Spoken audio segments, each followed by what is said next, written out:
A question that comes up is, why is A Course in Miracles considered an atheistic teaching and philosophy?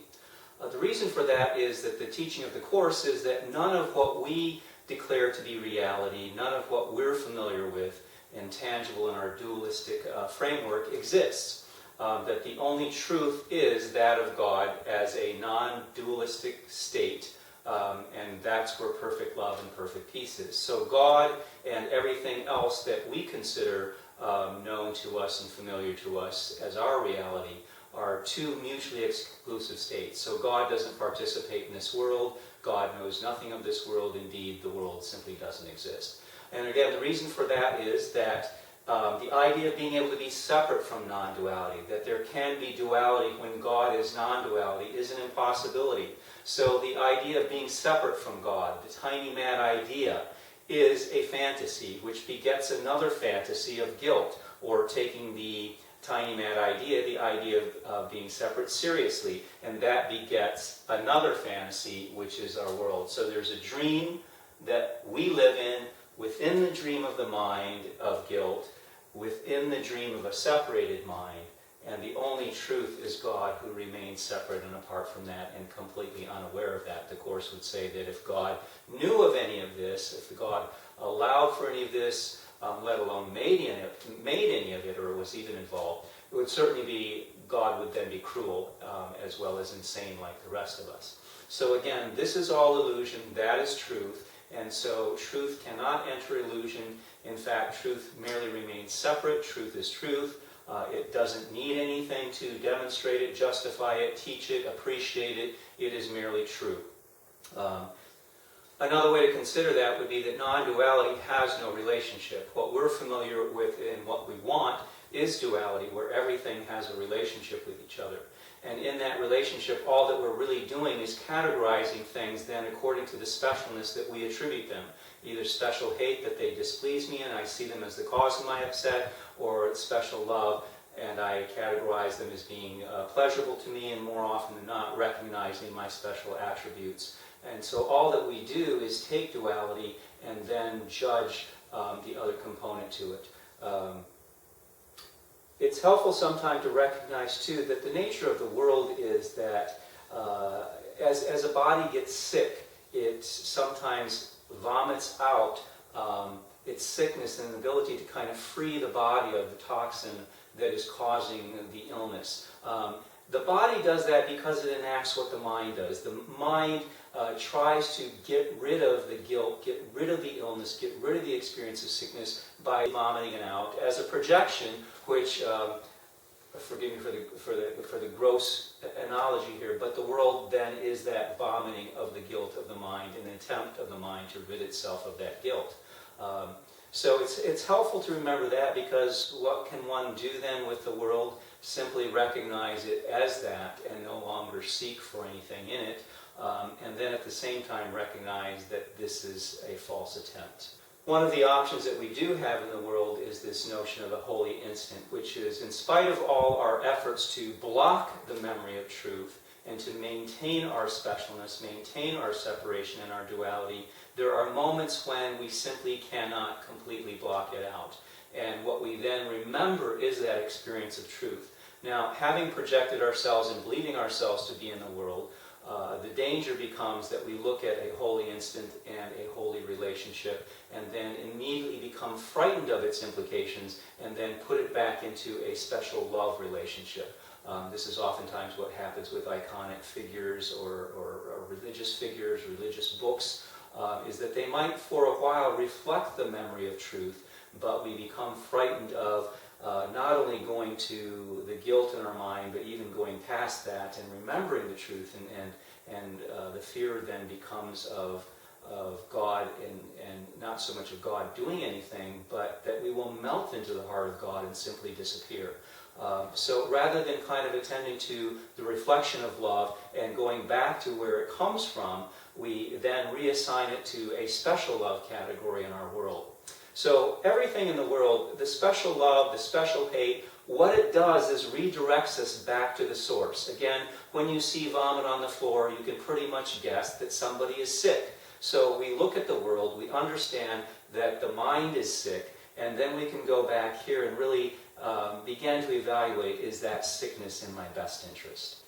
Another way that the Course talks about this is in the statement, in your suffering of any kind, you see your concealed desire to kill. It's oftentimes one of the most skipped over parts of the Course. But what it's talking about is that certainly on the level of the world, I do have a special love relationship with my fear, with my anger, with my rage, with my hurt, because it's a declaration that something has been done to me. Where that concealed desire to kill really lies, though, is here.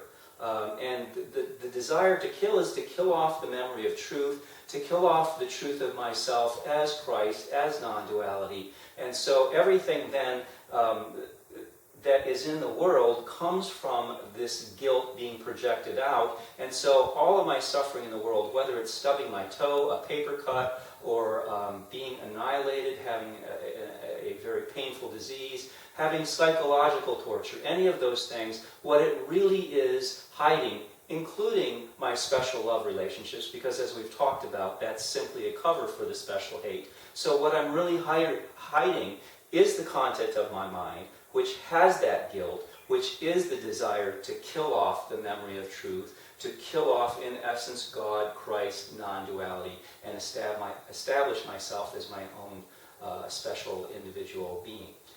So what I can do then is attend to the world and understand that the headache that I have, that the anger that I feel towards someone, all of those harbor the guilt in my mind, which is my attempt to kill off the memory of truth. One of the lessons in the Course talks about pain is impossible, there is no suffering that has any cause, and that suffering of any kind is a dream. And here we see that again, that we have a dream within a dream within a dream. A fantasy begets a fantasy begets a fantasy. So when we begin to understand the nature of things, then we can understand that our pathway up the ladder to the memory of truth really requires nothing of us.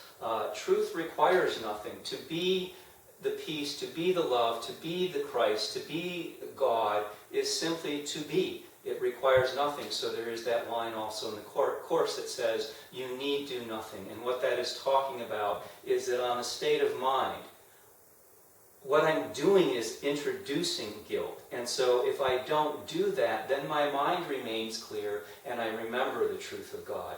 Certainly that has gotten very complicated in the world that gets projected out from the guilt, but the same remains true, that it takes a lot of effort to keep this guilt in place and then to exercise it in this world, which seems very easy in terms of that we find ourselves to be upset when I don't have enough water, when I'm too hot or too cold, when I don't have enough food, when I don't have enough praise, all those things that we experience in this world. Again, that suffering of any kind conceals my desire to kill, but it also requires a great deal of effort to maintain that. And the beauty of the Course is that there is no need to do any holy acts, to do any good wills. It is merely to let go of what I am adding, which is this guilt that blocks out the memory of truth. So, and again, the thing to remember is that the Course never talks about anything in the world. It doesn't concern itself with behaviors. It certainly is familiar with the projection. Jesus is the voice in the Course. It's simply a recognition of what the entire ego thought system is. But the Course is really directed to the decision-making part of our mind that can choose between the clarity of the mind to look at the tiny mad idea and simply laugh and smile at it, or to take it seriously and interject then this body of guilt that becomes the source matter of making everything else in an attempt to deal with that. So I need do nothing means that I simply don't need to do anything about this. If I don't want it, don't value it, don't participate in it, it just disappears. Truth requires nothing of me. I can't contribute anything to truth. And that's the beauty of it. So what I'm uncomfortable, though, with is not doing anything, because on the level of the world, what I'm really doing is trying to prevent this from entering my awareness, certainly not being responsible for it. So I prefer to be in a world where I can problem solve and engage in all these activities and attempt to demonstrate that I'm really trying to deal with guilt, but I'm hampered by all these things that cause me upset. And all that is doing is keeping the guilt in play rather than seeing that its only purpose, its only strategy is to block the memory of love. And so once I see that, then again, I need do nothing, which means I need not give it any value. So the Course is never talking to us on the world down here, but is addressing that decision-making part of our mind to look at what occurs here and to remember that here I simply do nothing and I don't block the memory of truth and love, and then I am back home. Another fundamental teaching of the Course is the key to salvation is this. You do this, there is no world, and you do this to yourself.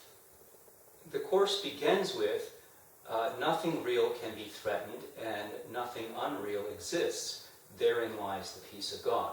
And so what we can begin to understand about that is that only God is real, but God is not in anything unreal. And what we're afraid of with our world, because it has fear, and which would indicate threat, and what we're really threatened by is the unreality of it all. And so we can begin to understand that the reality of God, the non-duality, is where the peace is. We experience threat in all ways that we can imagine, from not catching our breath, from not having enough to drink and eat, let alone not being liked and being hurt and injured and persecuted. So this entire world that we've made, and our mind along with it, is a demonstration of threat, which would, from that beginning line, indicate that it's unreal. And that's what we're threatened by mostly, is that our specialness, our individuation, all the things that we think are important aren't real. And the flip side of it is that what is real can't be threatened and therefore has the peace. But what is unreal will never ever have that peace. Certainly what we like and what we're familiar with is duality, where there is a relationship, and then it's merely the task to assign value to everything within that relationship. It was always on a scale of special love, special hate. Does it please me? Does it upset me? But it is a relationship, and in essence what I've done is taken what is whole, split it into two parts, and it's almost like that splitting is what makes for the pain, and then I choose one side and blame the other side for that pain, rather than understanding the wholeness is the healing of the pain, that I can't, that it's really a war against myself, it's a war upon my brother when I take what's whole, separate it into two, and then attribute the pain of that separation to the other half. But now what we can understand is that none of that is real. Thank God it's not real, literally, because the reality, as in the introduction of the Course, is nothing real can be threatened. And so my task then is to really distinguish between what is real, that can't be threatened, from what is unreal, which is in constant threat. And it's not really a threat because the only thing threatening it is its unreality. And that's where we begin to really see the viciousness of our attraction to pain and suffering and that concealed desire to kill. Because without that pain, it's hard for us to imagine being. We've become so accustomed to using that pain to define ourselves. And again, the Course is the map that talks about where that pain comes from in this attempt to separate and maintain a part separate from that. So what we don't like about the state of God, the state of perfect peace and love, is that there is no relationship, there is no dialogue, there is no recognition of me. The best that we can do on this level of separation is to simply remember truth. And that's what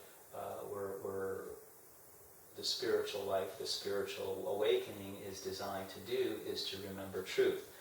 So one of the options that we have in this world is to look at look at our special relationships and how we assign them simply special love, special hate, but they're special because we see them separate from us and being the cause of our experience when it is just a separated part of ourselves. But what we can do is have these moments of what the Course calls a holy instant or a holy relationship, when in spite of everything I do, I simply cannot sufficiently block out the memory of love. So I have this memory of love, of perfect peace, and I become afraid of it. And so what I do is then bring it back down into the world and say, that holy experience was caused by this object or this teaching or this book or this character, and then I make those into special love objects again. And as the Course talks about, the special love is still special separation, and so it's really a mask upon the hate. It masks the concealed desire to kill. So I take those holy moments, and rather than getting past the guilt to the clarity and remembering where it comes from, I instead then go back into the world and assign something that was a memory of holiness and make it a special love and distort what it's trying to do, which is to get me from there to here to here to there, rather than, again, I bring the holiness and try and put it back in my world, which will never work. It will never work to bring me peace, to bring me joy, to bring me love that I know is true. So in spite of my best efforts, I cannot rid myself of the memory of truth. I cannot rid myself of what is real. And fortunately, that's true. In spite of my best efforts, I cannot rid myself of my memory of truth. I cannot sustain enough pain and resolve to constantly block the awareness of truth in my mind.